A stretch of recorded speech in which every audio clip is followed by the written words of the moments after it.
One, you. Hey, welcome back to the Tangent Plant. We're gonna just start talking and see where it takes off to. I'm Colton. I'm Devin, and we're here today. It is the weekend as usual. Um, don't forget to like, comment, subscribe, leave comments, suggestions, whatever you guys prefer. We are here for it. Yeah, man. It's you know what? I'm about over snow. I'm over the snow. Yeah, I just yesterday, well, the last few days has been kind of weird at work. We got this project going on, moving a bunch of stuff for this. I've got 8 loads loaded, preloaded, staged, and ready to go. I got 8 loads to deliver this coming week, and the snow's been weird, making everything weird. People are driving like idiots, crashing everywhere. And yesterday when I bobtailed home after I got them loads put together and backed right off the edge of my driveway. Really? Yeah. Yeah, it was neat. Was backing in. I couldn't tell where my driveway was because it was like drifted over and my tire tracks from the morning were gone. Yeah. And instead of backing into my driveway, I backed over the probably 2 foot tall berm that was that was built up from all the hard packed snow and was headed off into the field. So I had to get pulled out by a lady in a Ford F-250 that was just passing by. I was like, "Hey, you need a hand?" I said, "Yeah, actually I do." Yeah, that'd be great. Actually, that'd be Because I super. gotta That'd be, 'cause that truck by itself probably weighs 25-ish thousand pounds. I tried hooking the winch on the front of my Jeep to it, had a snatch block involved, so I didn't rip the front of my bumper the front of the Jeep off, yeah. and, uh and, all it was doing was pulling the Jeep closer and closer to the truck. So I was like, "Well, this ain't gonna work." Luckily, she was just Yeah. driving by, and I got put my tow hook on and was had a heavy strap out. She's like, "Hey, you want me to pull you?" "Yeah, I do, actually, thank you." And then this morning, my grandpa came by and plowed the driveway, and then my uncle came by this evening and plowed it again because it was drifted again because the wind's been blowing all day. That's been It's been terrible. They plowed the road again today because it was drifted shut in a couple of spots. Damn. Yeah. That just shows you the power of Fords. Yeah, no shit. I'm a It was a Ford. newer one too.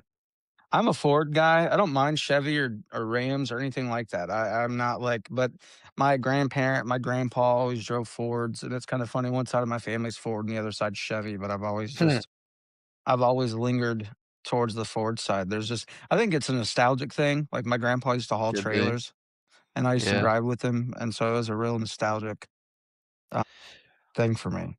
My dad's always been kind of a Ford guy for pickup trucks. When I was a kid, he had a F-150 single cab, long bed, four-wheel drive. It was a early '90s model, and of course, he got rid of that because it kind of fell apart, got terrible gas mileage as they did back then, Yeah. and then he had a slew of Pontiacs for the longest time, and now he just bought him a brand new Ford Maverick here a few months ago. Oh, nice. Yeah, and I'm not really a Ford guy, especially for the little trucks.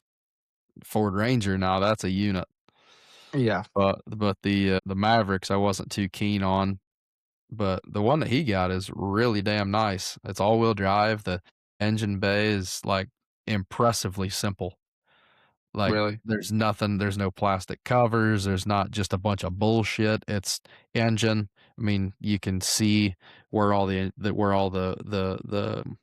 ignition coils are and, like, your power steering pump and everything. It's wide open. It's a little four-cylinder, non-turbo, but, it's man, I was actually and the interior is really nice and the bed the bed has like, there's a QR code you can scan and go on Ford's website, and they have, like, a bunch of different combinations of shit that you can buy to Oh, wow. to accessorize the bed and stuff. They're actually pretty neat little units. I wonder if they did that because the CEO of Ford went on TV, and I mean, I'm gonna botch this for real though, but he was complaining because he goes, "We don't have enough mechanics to fill the Yeah. bays. Like we don't have it. No matter how much we pay them, nobody wants to do it." And I wonder if they're starting to make these things not as difficult to work on for that exact reason, because it's like we don't Yeah. have people to work on these, so maybe Well they're making it more accessible now, or and I've seen online people complaining about how mechanics get paid because a lot of the dealerships are like flat rate shops, and so if it takes too long to do something, you don't get paid for the extra time to do it, and yeah, the guys complain a lot about that, well, like you said, everything's so damn difficult to get to, and they're making just all the planned obsolescence parts that like, especially on the cars, like my sister, she drives a 2011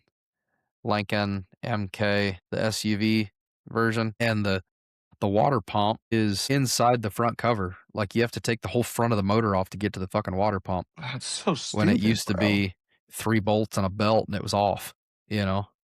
Yeah, Just that kinda that's stuff for the wild. engineers are just make everything so damn difficult to work on that, and like with the pickup trucks, just about anything you need to do under the hood, you gotta pull the whole cab off to get to it. Yeah. No, it's ridiculous. Well, so when I detailed for Nissan and Infiniti, I got a flat rate. And so each car, let's just say, would take 4 hours. So Mhm. the way you would do that, like, the way I would do is I would do, like, 3 hard cars and then 3 easy cars.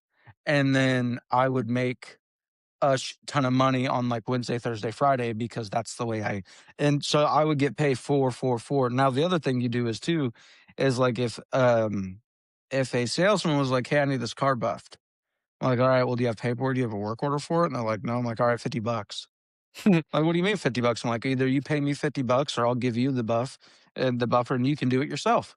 Yeah. And because I don't have a work order for it. And man, I made decent money on the side just charging salesmen for now. They weren't the happiest people about it in the world, but like, here, man, while you go do your line of coke, I can, I'll puff out your thing. Do they would they'd come out because okay, so where I worked, the way they had it was you had your car dealerships, and this was in Fort Wayne. It's changed now. Maybe I should cut that out to say where it was because of what I'm going to say. But they had, like, the Nissan and Infinity building over here, and then Yeah. on the other side of Lima was an old it was, like, either Subaru or used car dealership, but it was vacant, and so they let me have the whole garage, so I had the whole thing to myself, like, the whole building, Nice. Yeah. and they would just go disappear, and they'd come back just do messing with their noses and stuff, like, "Yeah, Yeah. I I know know what what you're you're doing. doing. Yeah, I'm Yeah. not stupid." And so but they'd pay me to do that, but it was kinda bogus because you had to keep track. I had a notebook. I would write down the VIN number, the make, the model, the color of the car, everything, the year of the car, because dealerships would try to screw you, bro. I'm like, "No, I did 15 cars this week, and you've only paid me for 7. Where's the other 8?" Yeah. And you'd prove it, and then so I'd have to go show them, like, my ledger and be like, "Look, this is the date, the times." And one Right. time they brought this, this is so stupid. They brought me, like, this Sprinter van, this Nissan, like the Sprinter vans, and except it was like a utility van, and I don't know what happened in this thing, but it was covered in dirt and cement, and they're like, we need you to make it look nice." And I was like, Okay. "Okay," and I was like, "I'm gonna need more than 4 hours," and he goes, we'll make it that it's 8," and I was like, "Okay," and I did it in 5 and got paid for 8, but Hell I yeah. used so much Shine-All that he goes, Yeah. "I don't know," he goes, "Dude," I was like, "What'd you want me to do? Dude, this thing is tore up, and you said make this thing look brand new." I can't I'm not Tinkerbell. I can't just, Right. "Woohoo," I can't do that. And so I'm like, Shine-All was my wand, man. Like, and he wasn't upset. He goes, "It smells super good in there, and it's super shiny." And I was like, "Yeah, just wait till that Yeah. stuff wears off and you sell this," because it was dude, I was inside with a pressure washer, inside the back of it, with the doors open, just spraying the floors, praying to God that the cement and mud it was Yeah. bad. I've seen some really dirty cars at the auction when I worked there, but the, like, dirtiest as far as, like, having to do actual work on it, and not just by, like, mean taking out trash, but cleaning it, that was the worst. Just because it was cement and mud. That Yeah. was just caked in. But Gross. I love detailing cars, man. I mean, my cousin and I I know wanted to start a you was trying to work on getting something started doing that again. well, here's the thing, the company we worked for paid me a couple times to detail some of those trucks. Mm. And because, mm, when you guys did the whole South Carolina thing, Yeah. Oh, yeah, I remember that. they were sending them to detailers in Fort Wayne. I can't remember the name of New Haven. I'm not gonna say the name because A, I can't remember, and B, I don't wanna Yeah, I just about said it, and I was like, "Ah, better not." but they did a terrible job, and I would sit there and take pictures and send them down to the, shop supervisor, be like, "You guys just let me do it. Pay me what you're paying them to do it, and I'll make it 10 times better," and it was 10 times better. And I went into that shop. I went in there to that detailing shop the first time we picked up a truck, and I was like, "This can't be it, right?" And he goes, "What are you Yeah, talking about?" I was like, "Come out here." And I was like, "What about this, this, and this, and this?" And he goes, "Oh, well," and he just kinda gave me a line of guff, and I was like, "This is yeah, not good." I was like, "This is really not good." this is So, peppy. yeah, and he goes, "Oh, you know kids these days," and I was like, "No, I don't, because this isn't a hard 'Cause thing to we're do." we're paying you to do it. Yeah, like $150 for the single cabs, and then for the sleepers, it was like It was $300. like yeah, it was like 2 yeah, it was like 280, I think, 285, something like that, And if I remember Anthony right. loved that. He goes, "Oh, they did a great job." I was like, "Blind as a Yeah, bat, dog." he thought they did a great job because he didn't have to do it. 'Cause there Yeah, before, but they were having him wipe them down and stuff, and now I 'cause when I came back to the company, I got pictures sent to me of the truck that I was getting in up there, and I said, "No, sir. That is yeah. not happening, bud," and, so I raised a stink about it down at the main house, and, they ended up I was the reason that those trucks started going to the detail shop because I said, "I'm not getting in that thing." That truck was gross. Now, to Anthony's credit, he was the one that said to them and me, "Devin should do it and pay him to do it." And he was Yeah, the reason why they did so I'll give him his credit. If it wasn't for him, I wouldn't even thought about it, but they were paying me to and they paid me for 2 and I detailed 4. And I did the other 2 because it was just I didn't have much to do. I wanted to be busy, and I was like, "You know what? These trucks need to be cleaned anyways. I'll just do it while I'm here." And it didn't take me very long, maybe an hour or 2, yeah. just It don't to, take long. once you get all the dirt and stuff out of there, Hit the floor with a spin mop. yeah, oh, that spin mop was that thing was on its last leg. Dude, you should have seen like, how dark the water would get after we, like, mopped the trailer. My Oh, gosh, it dude, was bad. before you started, after they quit having that cleaning crew come in, before I quit, man, it was like a damn horse arena in there. It was bad. Nobody They cleaned up get nothing. dusty. Yeah, Well, well, in that trailer, it was dusty because nobody would clean nothing, so no. all the mud and shit that she's tracking in from the yard, and then it would get dry. It'd get dry in the office, and then every time you'd step on it, it'd just leave clouds behind you. It's like Pigpen from the Rugrats. No, that's not Yeah, at all what I was saying. Pigpen like from the Peanuts, not okay, Rugrats, yeah, Peanuts. yeah. Charlie I'm just Brown. trying to think, I was like, "Wait, is there a guy named Pigpen from No, Rugrats?" I was like, no, "Damn." typo of the mouth, Yeah. No, it was in the but bathroom, dude, was disgusting. Like, dudes would I bet. I got mad. I got mad a couple times. Like, I was the one that put in big bold letters "out of service" and highlighted it and stuff. Because, dude, they would just come in there and they would I mean, some of these guys would Just unleash turn just inside out. yeah, dude, it Yeah. was just and you'd walk in there the next morning like, "Oh my gosh, what happened here, bro?" And like, "Oh, yeah, sorry. I had to use the restroom." Like, "Not this one." Like, if Not it this was one. yeah. That's what the porta john was parked outside for. Now look, if it's -5 degrees outside and it's two Yeah. o'clock in the morning, I understand. I Well, do, hey, but at least that's what flush that the that's toilet. that's what that little heater is, that was Oh, for well, out there. you couldn't use it because it would flip the breaker. Oh, really? I used it Yeah, a couple of times, and it would work just long enough for me to get my ass wiped. yeah, and, like, that was obviously it would flip the breaker, but, like, I would clean, like, Wednesdays and Fridays. I would clean my office, I'd wipe every desk down, I'd wipe all the stuff down, and then I'd sweep, and then I'd mop, and then I'd clean the bathroom, sorry. Wasn't Yeah, that the trailer bathroom. now doesn't have a Plus bathroom? They don't really? They got a new I was just trailer. gonna say they got a new one I saw. They got a new yeah, they got a new one, and I was told that it Uh, doesn't have a bathroom in it. I'm pretty sure that the company that they're servicing is working on getting them pushed out because there's now a second company in that yard that keeps taking up every time I drive by that place, there's more and more of them trucks in there. Evergreen. Yeah. I wasn't It's gonna drop Evergreen. names, but Oh, well, I can exit it. I'll bleep it out. yeah, you can bleep it out. Yeah. But well, But 'cause Evergreen's nice, bro. They look yeah, like they're a clean company, and they probably don't have to yeah. deal with so much. Well, They I got that know other additional yard. yeah. Well, I think that company is I was talking to a driver from them long time ago. The guy's out of Louisiana, and there's not many trucks. He's only got like 100 trucks or something or less. It's not a real big company, but they're all over the place. But But they they've been in there for a long time hauling stuff. So I'm actually surprised it took them this long to try to get a yard put together up there.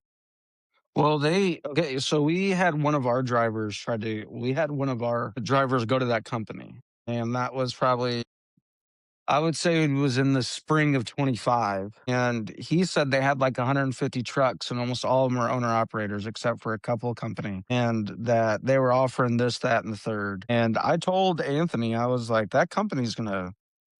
I was like, he goes, I'm worried about Jordan. I was like, I'm not worried about Jordan. Jordan's been in there forever, and if they haven't made a move yet, Yeah. they're not going to. But this Evergreen company, Jesus, I keep dropping it. The company we're talking about, You drop Jordan too. no, I mean, first of all, this it's not like I'm dropping the location, Yeah, so true. we can use the names. Yeah. But I think Evergreen would be a good fit there. I personally think the company that took over our yard is Dookie, It and is, dude. that It's is so bad. complete Dookie. And It's so bad.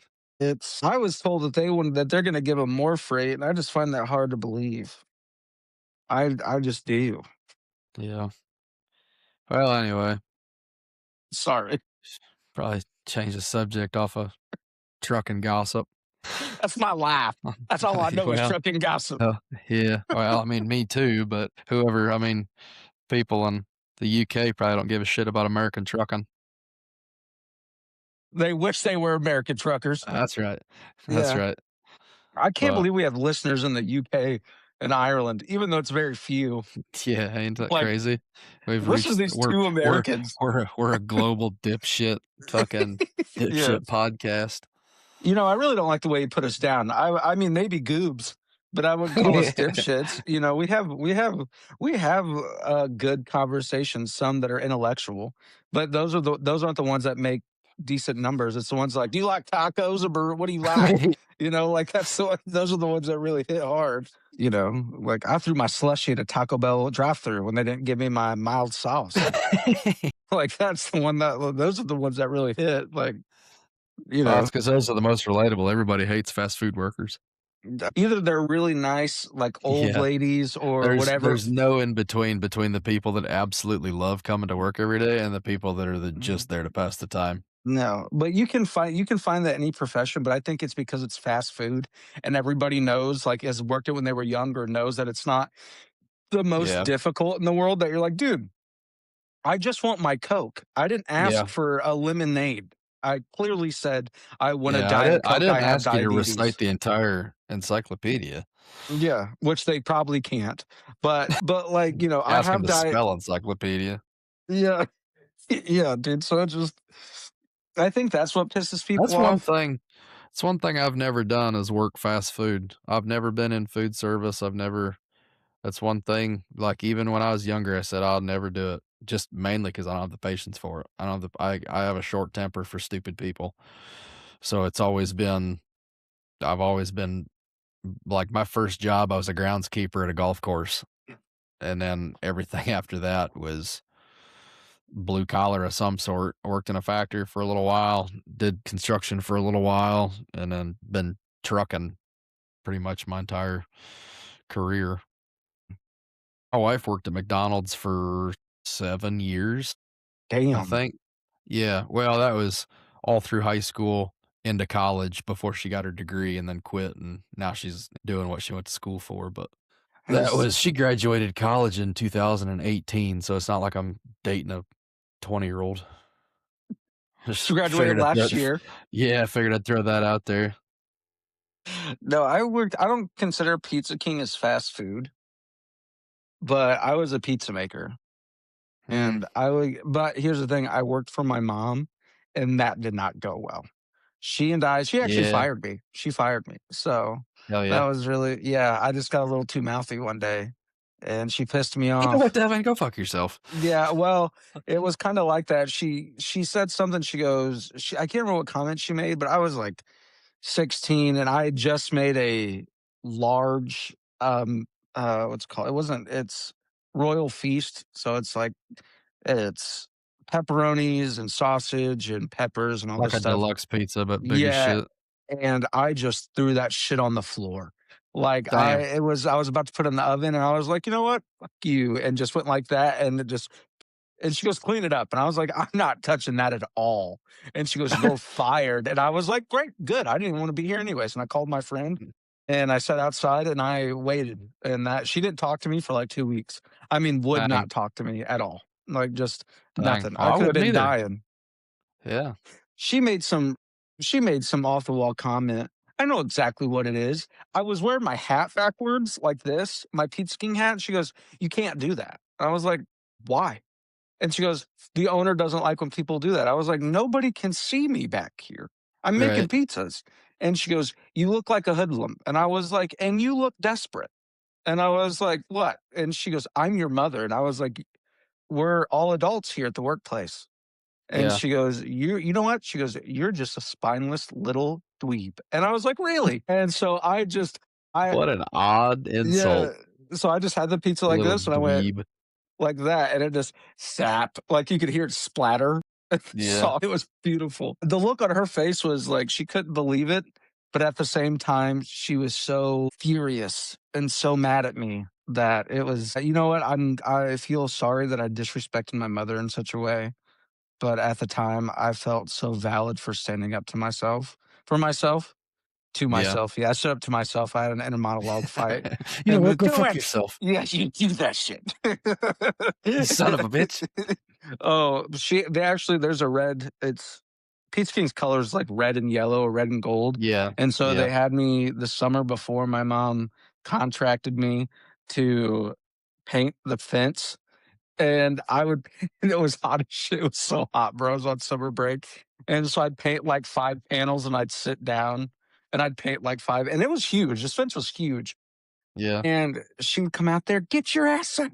I'm not paying you to sit down." And I'd be like, "Okay." And so and then I would pull weeds. I did landscaping too, but she goes, do you want to be a pizza maker?" She goes, "You can just work like 3 days a week." And she goes, "You won't have to work Saturdays." And I was like, "Cool. I don't have to work Saturdays. That's so," and that didn't last one weekend. And then she goes, "You're gonna have to work Saturday." And I was like, "You told me though I didn't have to do that."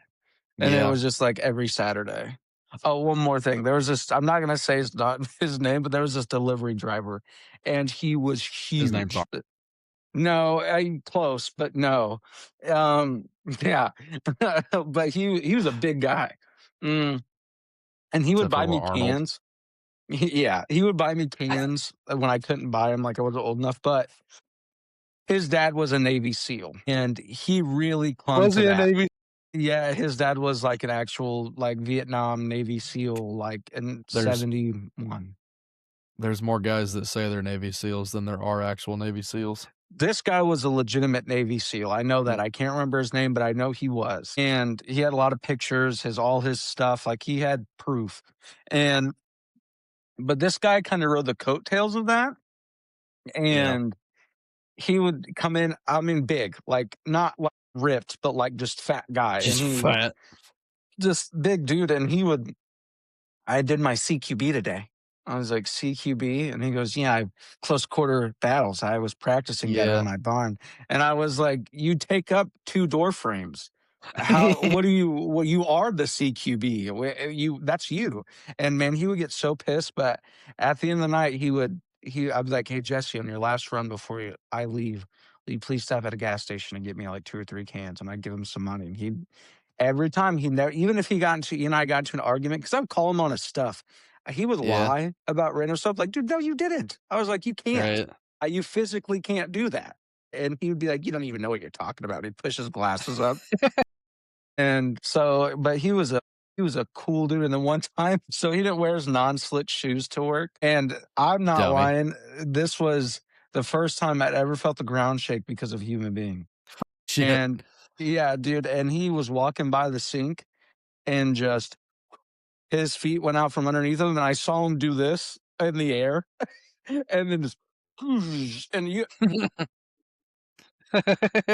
I can't feel on my back, and dude, he was, and my mom's Like a like, turtle. yeah, my mom's like, "Well, those are really nice Nikes, not non-slick, so hope you're not trying to get something Yeah. like disability or Yeah, whatever it right. was." And he got it. It took him a while to get up, but I remember the ground kinda shaking. I was like, I held I was like, "Oh gosh." Oh god. So, Look yeah. up at the ceiling. Dude, it took me everything in my body not to laugh. I had to go in the freezer. I'm sure he heard me because I was like, I was laughing so hard. Oh, it Shit. made me laugh. That was so funny. I got a quick question for you. What's up? If you, this is going to be a dumb question, it might not make it into the podcast, but if you as a human being were a store, this isn't a question I found online. This is just me. If you were a store, whether like Ace or a Dick's or a Myers, what store do you think you'd be based off like who you are as a person? Oh, I don't know. It's a good question. I wanna say something like Tractor Supply or like Rainey's Chrome Shop or something like that, especially something like Tractor Supply because you can get clothes, fucking horse feed, trailer parts, welding supplies, tools, Yeah. different things. It's pretty utilitarian. That's kinda the kind of person I think I am, is more utilitarian. I can do a bunch of different stuff, like a jack of all trades kind of a thing. Jack of When all you trades, master of none. That's fair. When you brush your teeth and you're brushing your tongue, do you use the bristles or do you flip it on the bottom and use the little Well, rough my bottom? I give a electric toothbrush, so mine doesn't have the tongue scrubber. So I Um, just I just vibrate my tongue, try to miss the uvula. 'Cause I t oh, in that whatever episode that was, I was talking about that, how I gag myself every time I brush my teeth. There's no way that I could be prison gay because there's no way. d do you remember the toothbrushes that you'd click the button and it'd play music? It'd be like Kiss or be like Oh, a We Will yeah. Rock You, and Yeah, when we was yeah, kids, I think I might have had one of those or yeah. somebody I knew had one. I used to The love those. innovations of the early 2000s. What a time, bro. What a What time. a time to be alive. Right, Just what a the time tran just the before tran just the transition between analog life and digital life, you know? Uh, what a time before 5 Saudis decided to hijack planes and crash them into buildings and stuff. What a time. I really What a time before the Jews decided to knock down one of our big buildings. hey, I watched, you know what really got me is I don't know why I did this, but right before bed, I started to watch a 9/11 like docuseries. One of the dumbest things That was I could have silly. done. You had Yeah, me it up was till so 4 in the silly. morning watching that. Well, not only that, but like it was so depressing and I was mad. I went to bed mad. I was like, He was why? all G'd up, ready to go fight Yeah, Islam. yeah, yeah. I'm all more patriotic than I was. Like Yeah. I was so pissed. Nipples are so perky. Yeah, just hard for Uncle Sam. Like just so ready to go. And I just couldn't like I Oh, was like, I don't know what told me like this is a good idea. What really pissed me off though, like really made me mad, is they had the balls to show the footage of the Pentagon getting hit and still was like, that's a passenger jet. And it's like, it's clearly not a passenger. Like, yeah. it was a National Geographic. I wish they would have just left it out, bro, because it made me so mad that they had the Little balls to CGI. show it. CGI airplane action. I can't get behind that one, man. There's too many people that saw it and heard it, and I just, I don't know. I couldn't. Well, beginning of the docu series shows it's this guy, and he was like some kind of executive, and he was on the 81st floor of the South Tower, the one that got hit last Mhm. but fell first. Yeah. And when the first one got hit, this is wild. Listen to how like herd mentality we are as human beings. After the first one hit, like a bunch of people got in the elevator and went down, right? From the 81st floor to the lobby or whatever. And over the sound system, it said area secure. Everyone go back to their job, like to work. And he was standing outside of the elevator and people were holding the elevator doors for him. They're like, come on, we're fine. Come back in. You don't have, and he goes, I could have left. And I chose not to. I went back in the elevator and he goes, however long later when the second plane, he goes, at first it was, he goes, I just started looking out the window and he goes, I saw a little speck and this little speck Yeah. got bigger and he goes, until it Bigger was and coming bigger. at me. He goes, it was coming at me. And he goes, at that moment, he was like, I should have got on. I should have stayed off the elevator. But like the loudspeaker was like, it's okay. Everybody's fine. Don't worry about it. You guys can go back to Yeah. work. And it's like, yeah, a plane just hit this building, however many yards away from us, but sure, Right. go ahead. That's But wild. yeah, dude, like it just makes you think. Like if you were in that position, do you think that I put myself in that shoes? I'm like, you know what? You could have called me a pussy all day, but I probably would have not got back on that elevator. I probably would have Yeah. gone home and just been like, okay, Yeah. call me a pussy, I'll live. And he Yeah, goes, nobody exactly. else in that elevator lived except for me. He was the Damn. only guy that got out. Everybody else died. Damn. Yeah. That's wild. Yeah, dude. Like just yeah, man, I couldn't imagine. I just watching it, it seems so surreal, bro. Watching those buildings collapse in the dust and the cloud Mhm. of just and so the people that work there, they got glass lung disease or something, glass lung something, but basically it's where all Yeah. that glass got crushed into fine particles and it went into their The lungs and just silica. destroyed, yeah, and just Yeah. destroyed their lungs. Yeah, And that's it what just that's what that's they have that kinda same thing in that, like, if you're cutting concrete and without a mask on, you can get that kinda silica lung. It'll basically solidify your lungs into fucking concrete. It's nasty shit. It's a hell of a way to go. But it's the same thing in, like, glass factories. All the glass particles floating in the air, you have to wear a mask or it'll go in your lungs and rip them all to shit, all the little bitty glass particles. I would be so pissed. Like, Yeah. um, I just yeah, that would kill me literally. Like that, I would be like, "God." Literally, yeah, you'd Yeah, probably die. literally, yeah, I would die. So, but I know we went way off topic there when because I brought up 9/11, but that just, oh man, it really grinded my gears. A that I chose to watch that, and B just the whole situation until I'm like, and it wasn't that long ago. It really wasn't that Yeah, long ago. 25 years isn't that much. Yeah, 25 years isn't that long ago. yeah, And we got little kids making this is my son said at school, when my sons say they make 9/11 jokes where they do like the 6, 7 things. They're like 9/11. It's like, fuck, dude, 3,000 people. I mean, there's good 9/11 jokes out there. Don't get me wrong, but like this yeah. little twerp, with a permed fade is out here Yeah. making Fucking 9/11 the jokes. Yeah. stupid ass broccoli head. My son wanted a But perm, and I was like, no, I now, refuse. I will shave it in the middle of the night.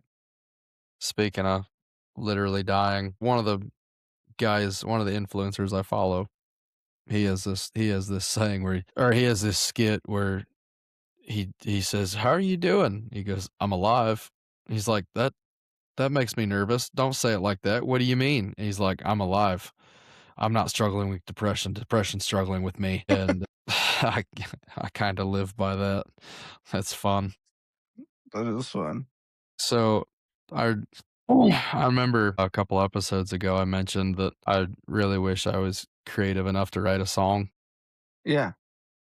And, so these last few weeks, the wintertime blues have really been kicking my ass. And so, like, I've just been having a hard time waking up on time. Like, 3 days this week, I, Mm. uh, I woke up, like, Wednesday, I woke up, like, 45 minutes late. Thursday, I woke up about an hour late. Friday, I woke up when my wife's alarm went off. I was like, "Oh, fuck, I gotta go." Okay. Like, 'cause I woke up like an hour and a half late Oh, and jeez. was late to my appointment by like half an hour. But so there's this saying that kinda sticks with me, like, "The sun will rise in the east." Like, it doesn't matter how bad your day is or how bad you got it, like, tomorrow's a new day. The sun will always rise in the east. And so I wrote a song because I needed to get it out, I guess. Yeah. I don't really know how to make music or anything, but I wrote the words and I might get choked up, but it says, "Morning finds me tired, talking low to the floor. Coffee tastes like yesterday, can't pour anymore. Winter sits on my chest like a stone. I pray to God who already knows how long these nights can feel. I've learned faith ain't lightning and thunder and flame. Sometimes it's just standing up and saying my name, breathing in through the doubt, breathing out the fear, trusting what I can't see yet is already near. The sun will rise in the east just like it always does, no matter how dark it gets, no matter who I was. Though tomorrow's got mercy I ain't met yet, I hang my hope on a promise that don't need me to believe. I may bend, I may break, I may be on my knees, but the sun will rise in the east. I've chased answers down back roads and Bible lines, found more truth in the waiting than the asking why. If today's just surviving, I'll call that enough. God don't waste the hurting even when it's rough. The sun will rise in the east just like it always has over broken hallelujahs and the ghosts of my past. There's a grace coming slow, but it's steady at least. I don't have to earn the morning when the sun rises in the east. If all I can give him is open hands, if all I can say is I don't understand, I'll write the dark. I'll trust the dark, won't have the final say. Night's just the space before the day. So I'll lay this weight down. So I'll lay this weight down and get some rest. Let the light do what it does best. No matter how long this valley seems, tomorrow's already on its feet. I'll meet it when I can breathe because the sun will rise in the east. That's really good. That's really good, man. That could almost be a poem. That's really good. I like, oh, okay. So good it rattled your shelf. Yeah, yeah, it just shook it like Jesse falling. Shit, I said his name. Yeah. That's But that was yeah, really good, bro. I don't know the first thing about producing music or anything, but I felt like that was if I could find somebody that would, that'd be pretty cool. And dude, AI that business and put it into an AI thing, make it a song format, and then yeah, I'm sure you can find something to where you can you could either sing it or it can produce a song for you and just see what it sounds Yeah. like. You should honestly, man, like I know I've sent you stuff that I've written before because I write short stories or poems or whatever they are, but you should write poetry too. You Mhm. like that would be a good poem. Like you could really write them. That was good. That was good. I liked that. Thank you for sharing that with us. With me. I appreciate it. Thanks. Yeah. Thanks. I get a little self-conscious with stuff like that Oh, so do I, because dude. I had I'm not typically the guy that goes deep like that. But like I I said, could it's make a been good joke kinda out of that because you said goes. the I don't know, last few weeks anyway has been kinda like today, I didn't even the only reason I took a shower today is because of this. I took a shower at like 5:30 this evening right before dinner, just so my hair wouldn't look like a fucking grease ball. Shave it. Shave it off. You didn't even have to worry about it at Yeah. that point. Yeah, I could well, every time I fucking shave my head, my or get a Mm. haircut, my damn hairline goes further and further back, so it's coming. I feel like one of these days I'll be in your boat. Hopefully not for a while. I'll be the middle-aged 50s dad with the fucking skullet. Get in my boat. Just get in my boat right now. Just No, no, I'll never get in your boat. he won't get me in that boat. Imma I'll ride this never get out. in there. Yeah, That's I'm gonna right. ride this out to the very end. I'll just start wearing hats. I'll just start wearing hats. You know, it's sad when your barber's telling That's you should that go way bald like mine you was. just can't see. The guy I Yeah, pay to, like, cut my that's hair pretty is like, bad. "You should go bald. You should just try it, bro," because I love fades. Real quick, I would like, sometimes I'll when I can't sleep in the wee hours of the morning, I'll write. That's when I write. I don't write in the middle of the day. Yeah. It's not when it's raining. It's, like, early in the morning when I can't go to sleep. I'll just think of something random, and I'm like, "You know what? I should write that down," and then I would ask AI to, like, grade it. Like, "Grade this," and it'll, be like, it's an 8 out of 10. And then one day I was like, and I just wrote this little, like, maybe 2 paragraphs, nothing crazy. I wrote something, Mhm. and it wasn't a it was a love poem to my wife or whatever, and I said, "Grade this harshly." Gay. And yeah, exactly. That's exactly what it said It too. It just was like, it "You're just says gay." gay. Yeah, and I asked it, I was like, "Grade this harshly," and dude, it You're gave such a me simp for your wife. yeah, bro, and it just gave me a terrible grade. And then but here's the thing, I did it twice. The first time I asked it to grade it, it was like a 7 out of 10. And I changed some of the wording and like the way I did some stuff, and it was like, "Oh, this is 9.5 out of 10 out of 10." And I was like, "Grade this harshly." And it took it from like a 9 to like a 4. And I mean, the Damn. list of what I did wrong was like, you know, crazy long. And I was like, "So why did you?" I asked it. I got into this thing like, "Why did you say it was this?" And then, and it was like, "Well, you asked me to grade it harshly. It was this, this, and this. If you did," and so I ran it, the one I sent you before, not a love poem, but just a story I sent you. Mhm. I was Yeah. like, "Grade this harshly," and it was like, "Oh, 7.6 out of 10." And I was like, "Oh, that's not that bad." And then it just ragged Yeah. on me, bro. It was like religious undertone, like all this, bland. You're not taking any risk. Oh, here's an obvious. I was like, damn, dude. Like maybe I'm not that good, Damn. but like I'll just keep. Yeah, that what I just read you, that took me a few days setting setting at shippers and receivers, waiting to get loaded or unloaded, just kinda that sounds nice, I'll put that in there, Yeah, and I've been I wrote another one too, actually, because 'cause I've been kinda talking with my wife here recently about going back over the road to make some more money so we can get some stuff paid off, and I've been kinda stressed out about it, so I went back to kinda remembering how it used to be when I was over the road the last time, and, this is kinda what I come up with. Every day I'm away feels like an eternity until I set my brakes in that driveway and you're there waiting for me. Time stops, then time resumes, like the world remembers how to breathe when I'm standing next to you. Them tires hum lullabies through Kansas rain, coffee's gone cold.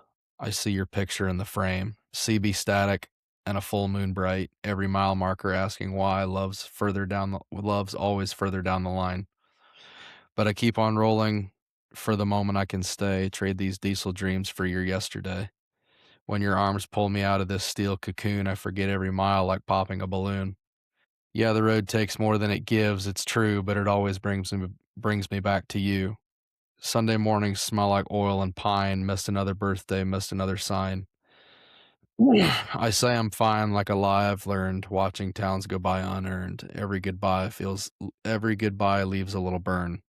Still, I keep on rolling for the moment I can stay, trade these diesel dreams for your yesterday. When your arms pull me out of this steel cocoon, I forget every mile like popping a balloon. The road takes more than it gives, it's true, but it always brings me back to you. There's a silence after every I love you on that phone, just them old dash lights and the weight of being alone. If missing you was miles, they'd never end, just a man chasing home again. that was really good, bro. Have you shared that with your wife? It's not over. I'm sorry. I'm sorry. That was my bad. So sorry. Tonight, the windshield's full of stars and doubt. I parked this rig at a truck stop south of town. Your side of the bed is miles away. I whisper your name, then pull back onto that highway. Another night, another mile, still driving home, still missing you. I called that one Still Driving Home. That is really good. Did you, as I asked before, did you share that with your wife? Nope. You should. That's a nice poem. Been keeping that one quiet too. That was really good.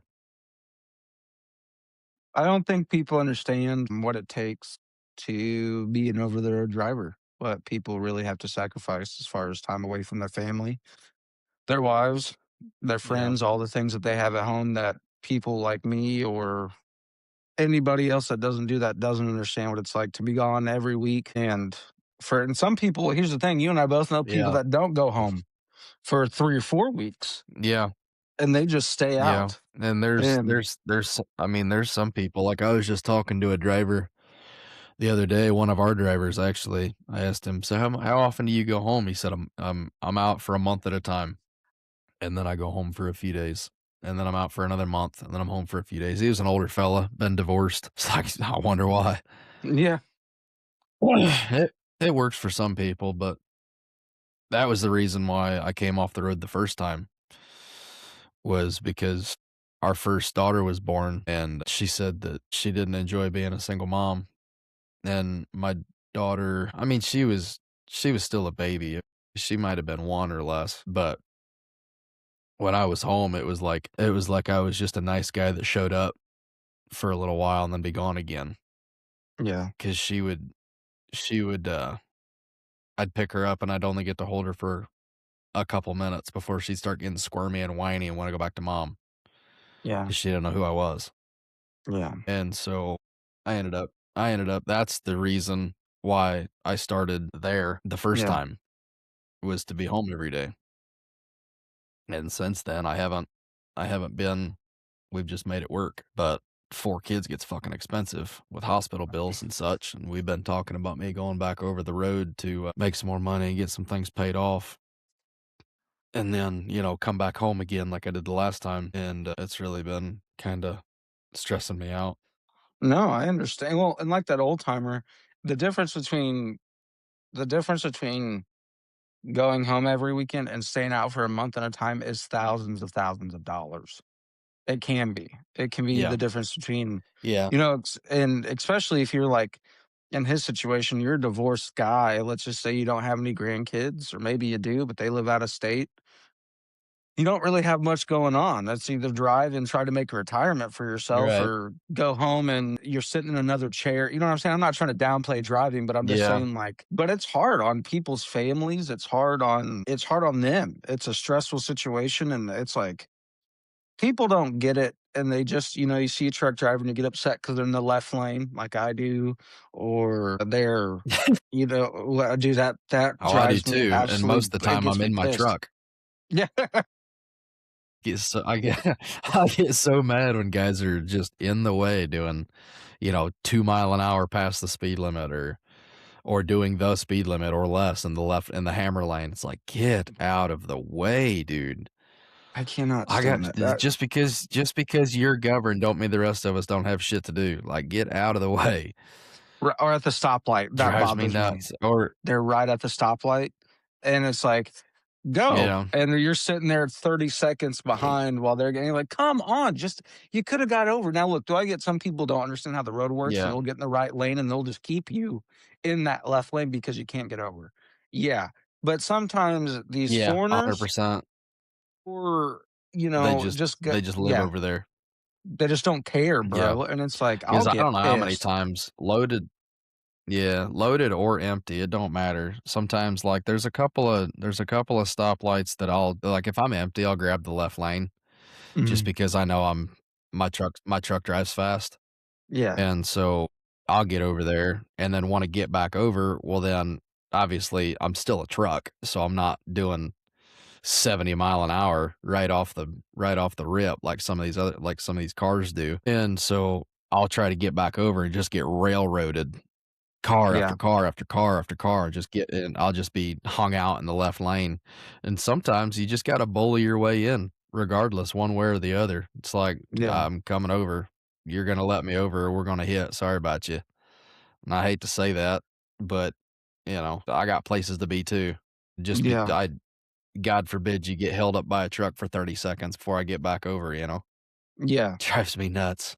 I try to be I try to be fair, especially in the longer I've worked in the industry, the more I try to, like, not even try. Eventually, you know, you kinda just are more understanding of things, but our old coworker, Anthony, could tell you, would be driving down 30 or something like that, and I'd be like, "Get over.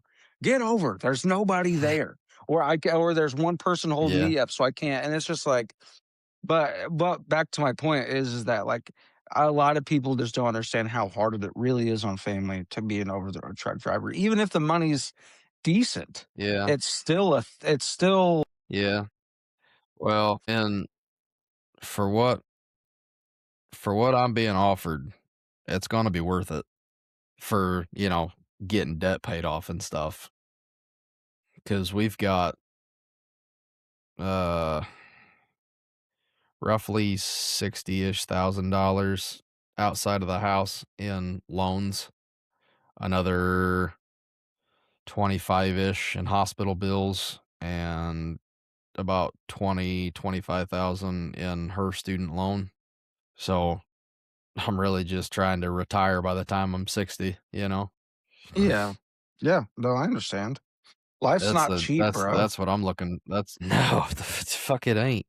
Like, and even, like, I was just talking to my buddy the other day, he said that even because he had the same idea, was that he was gonna go over the road for 5 years, get some stuff paid off, make some money, and because he's trying to him and his wife are trying to start something that is gonna start paying for itself soon, and, he's like, "I'm 3 years into this thing, and I don't know if I'm gonna make 5 years," you Yeah, know, before it's because he's just told me his wife said, "You spend, like, $300 a week just eating out every but, for every meal, because he stays out for 3, 4, 5 weeks sometimes, and so he'll go to the grocery store or something, park at a Walmart, load his truck up. Well, then she's also making a grocery run for the house, so they're paying double in groceries, yeah, and it's still really expensive, and I don't know.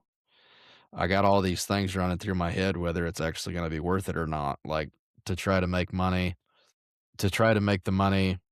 Because the other thing is too is the insurance aspect is gonna be a lot better, but, like, I don't know. It worries me because, I'm gonna be gone, so that leaves obviously leaves the house without me here if anything were to happen, and the kids are gonna yeah, miss me, and I'm gonna miss them, and it's gonna be a whole mess, and obviously, there's gonna be some growing pains where, they're just gonna have to get used to me being gone, and I'm gonna have to get used to not seeing them during the week, but, yeah, over the road trucking it's a hard life. It's lonely, and like I said, that's why I came off the road the first time, was because it was lonely, and my wife missed me, and because of course, we were freshly married back then too. She'd probably be happy to see me go these days, but because then I think we'd only been married for a year or 2, yeah, yeah, and, we've been married, I think this year will be 7 years, I think, 7 or 8 years, something like that. yeah. Whatever 2026 minus 2019 is, 7 years.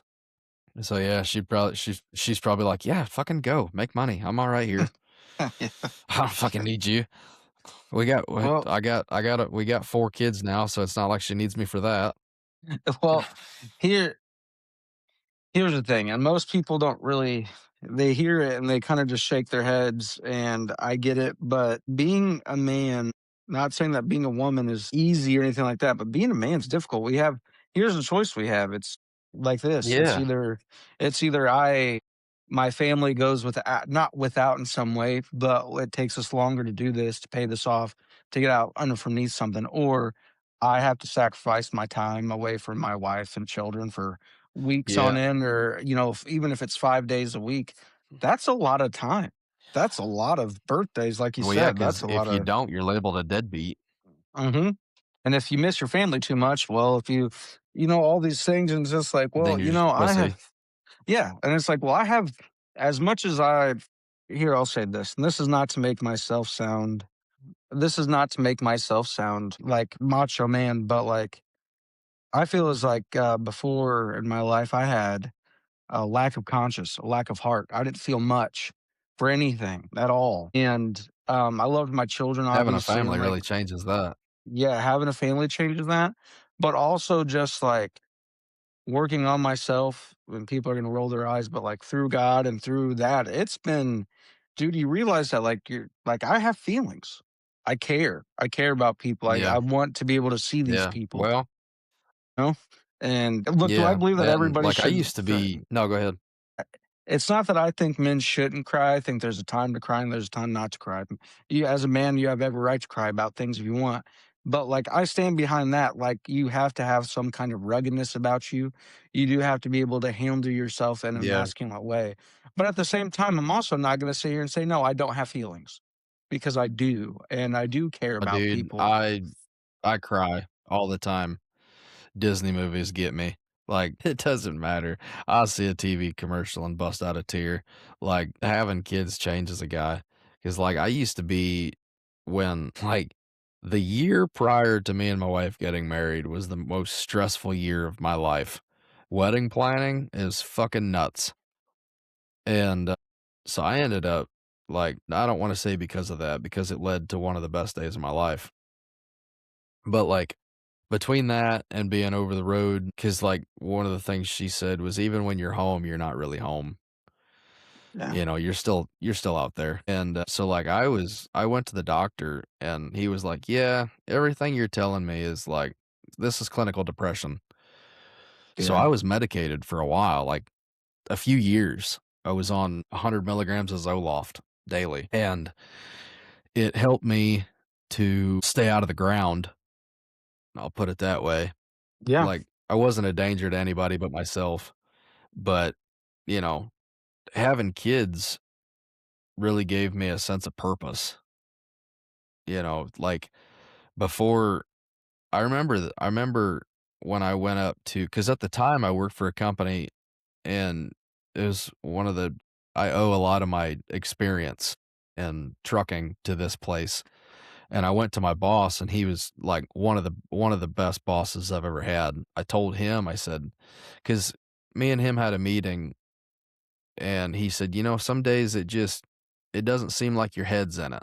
Like, it doesn't feel like your heart is in it, and, it's just," and I told him, I said, "Well, the way that it feels to me," and I said, "It doesn't have anything to do with here, it doesn't have anything to do with you guys. It's just, sometimes my backpack is a little bit heavier. Some days it's a yeah, little lighter. Some days I have good days, some days I have bad days, and on the bad days, it's dark." yeah, And, and at that time, I was medicated because there was about I about didn't make it through one of the days, but then he was like, "Well, I think you should go talk to the guys upstairs." So I went upstairs and I talked to the guys, well, that was in charge of me, and one of the guys said, "I know exactly what you're talking about." He said, "Because I was an over the road truck driver for a long time. I've got a few million miles under my belt." He said, "Having kids will change your life."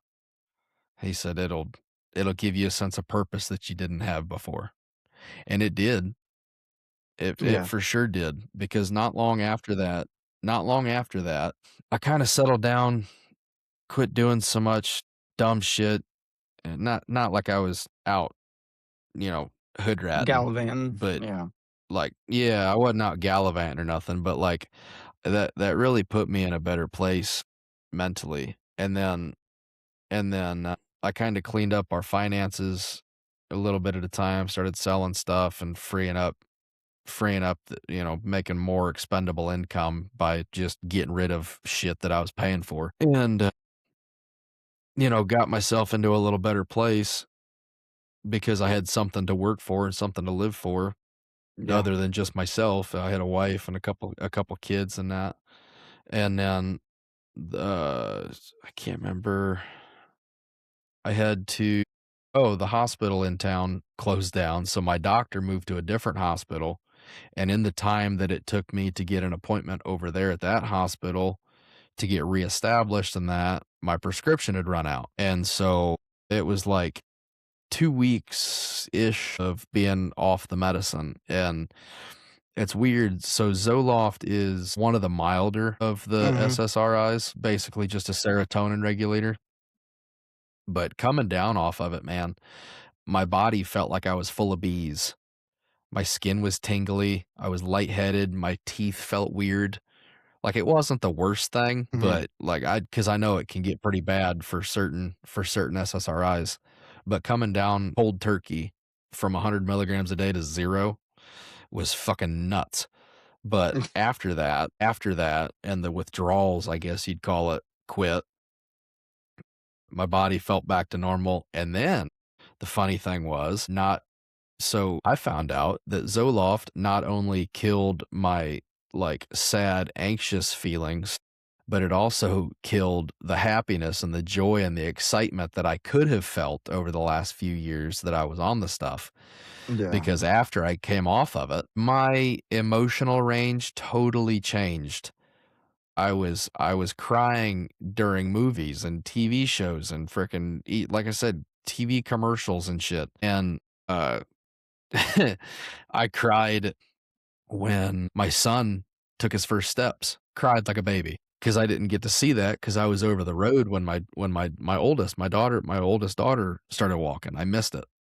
So that Yeah. was a huge moment for me. Bawled like a baby. And, like, it was totally and I felt anger again, not like I had before, but like real guttural anger. Yeah. Um, that I really have to I really have to work on. I'm I'm doing better with that, controlling Yeah. that. Um, but like the happiness and the excitement and like, "Oh my god, good job. Great. That's awesome." That kind of stuff with the Yeah. kids is like before, I mean, they were both really little then, but before, like if I was still on this stuff, it'd be like, "Oh yeah, good job. Cool. Yeah." Yeah. But like while I was on the stuff, um my wife will ask me sometimes, "Do you remember when we did this?" No.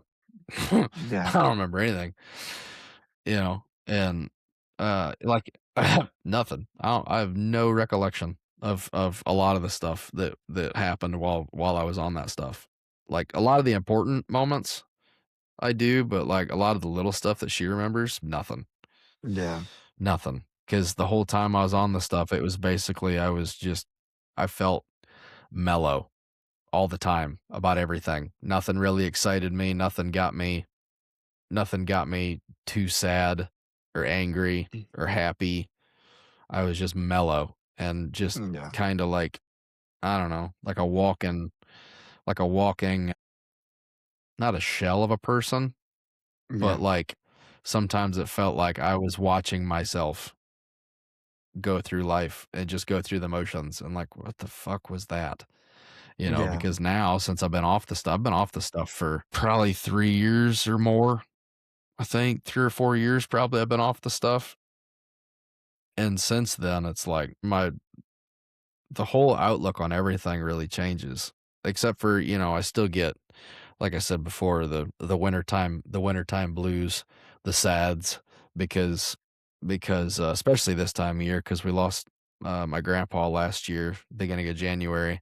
So, beginning of January is kinda weird for me now, apparently, because I felt like shit. Actually, it was funny. The day I called off work one day in January because I woke up just too nauseous to move, felt like shit, didn't there's no way. I called off, went back to bed, and it was the 1-year anniversary of my grandpa dying. Yeah. It's like I didn't even didn't even know it, but somehow Right. I think my body knew that I just needed to stay in bed that day. But No, yeah, that makes well, sense. like, yeah, going back to the beginning of that, having a family and having kids. I mean, if you're a decent person, I know there's a bunch of pieces of shit out there that would just turn away and run as soon as they found out, that their girlfriend or wife was pregnant. But for me anyway, it really, really changed my whole outlook on life and gave me something more important than myself to really live for and work for. And Yeah. that's going back even further is part of the reason why I'm really considered because I talked to my current employer about going over the road, being gone for a couple weeks at a time, something like that, to really, really rake in the dough for a little while. at least the next couple years probably. Yeah. But then, my youngest daughter was just born last November. She's only a few months old. So if I do that, then I'm basically gonna miss, the first couple years of her life, Yeah. Yeah. and then we'll be right back to square one with my oldest daughter. She's not gonna know who I am, but the other 3 will, because 'cause I've been home every day for the last 4 years probably. Yeah. No, it's true.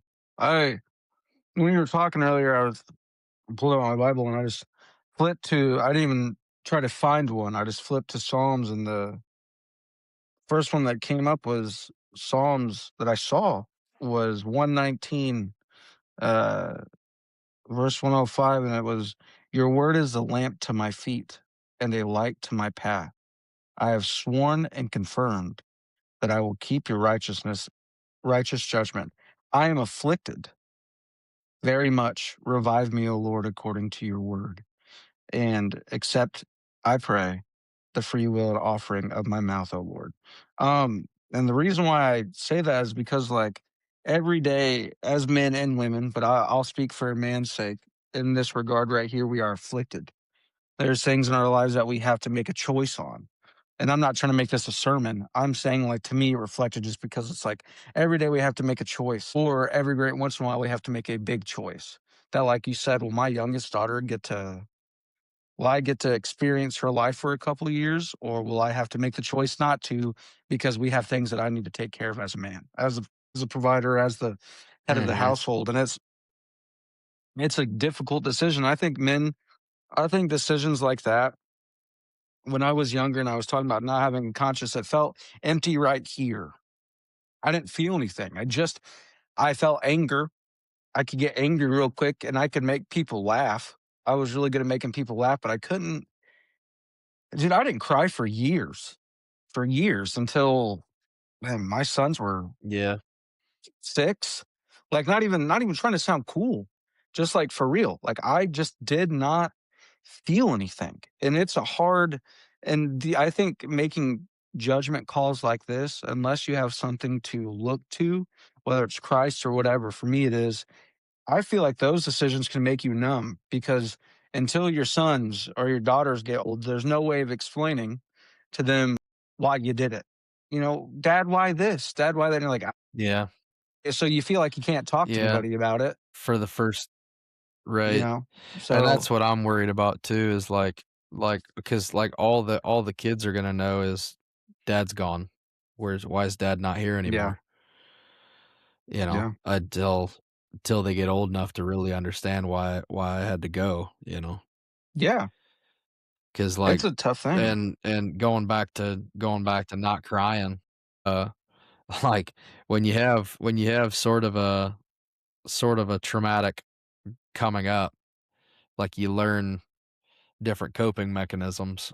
Like, there's pictures of me for, I mean, several years after my parents' divorce where my eyes are just dead. And, like, Yeah, we went to Disneyland when I was God, I don't remember how old I was, 13, 14. No, I have no memories of that trip.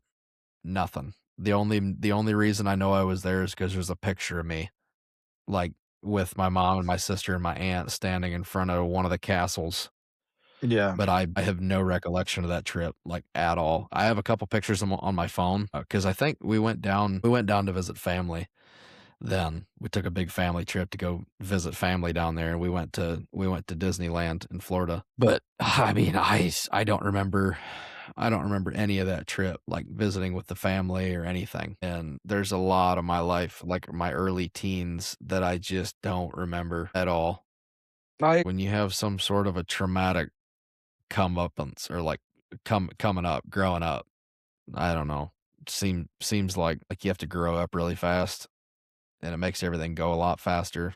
Time moves faster, and then, obviously, it dicks with your brain, but, like, memory of that time is pretty much blocked out. I don't remember much about I remember maybe I don't need to go into it, but I remember when my parents told me and my sister that they were getting a divorce, they took us on a walk around the block and kind of explained it to us, and my sister was 9, 8 Yeah, or 9, something like that, so she didn't know what the hell was going on, and I was just old enough to understand. I think when the paperwork was finalized, I think I was 12, 11 yeah, or 12, something like that.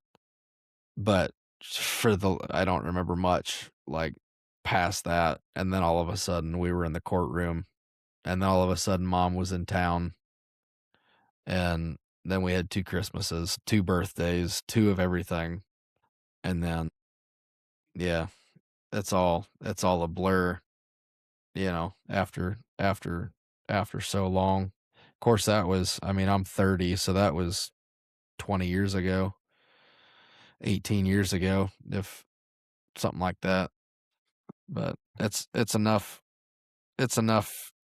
trauma for a lifetime. Somebody I know people have it worse off than that, because there you hear all the news stories and that of dads going crazy, moms going crazy, abusive situations and stuff. For what it's worth, my parents' divorce was relatively peaceful. It was just a lot of, mom dealing with mom having new boyfriends and all that, or bringing new different people into our lives just to see them go, and keeping secrets from mom, keeping secrets from dad, just that all the things that go along with 2 people that are really angry with each other.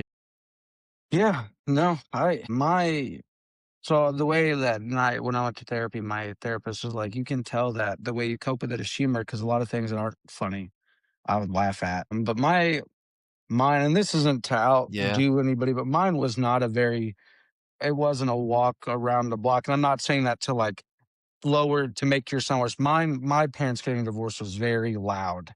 It was very that day was yeah, very, my childhood at my house, that don't get me wrong, my mom and dad were very loving parents towards us, but there were some it was just a very volatile household where things just in a second and went from like it was like the calm before the storm. It'd be really mhm, nice. And then I would say that from probably 13, 15, I don't remember much. I do remember lots, like when I went to my cousins and stuff like that. But as far as being home and like with my family, not really. My dad had already moved to Florida. And so it was just my mom and my brother and sister and I. And let me tell you something, dude, that was I give props to my mom because she was trying to go to school full time or go to school, work full time, and raise 3 kids.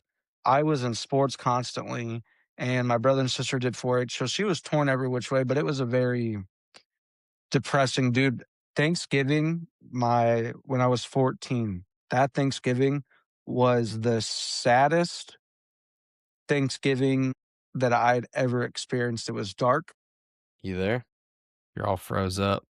Okay, cool. Awesome. Whoa, there Yeah. you are. Yeah, that was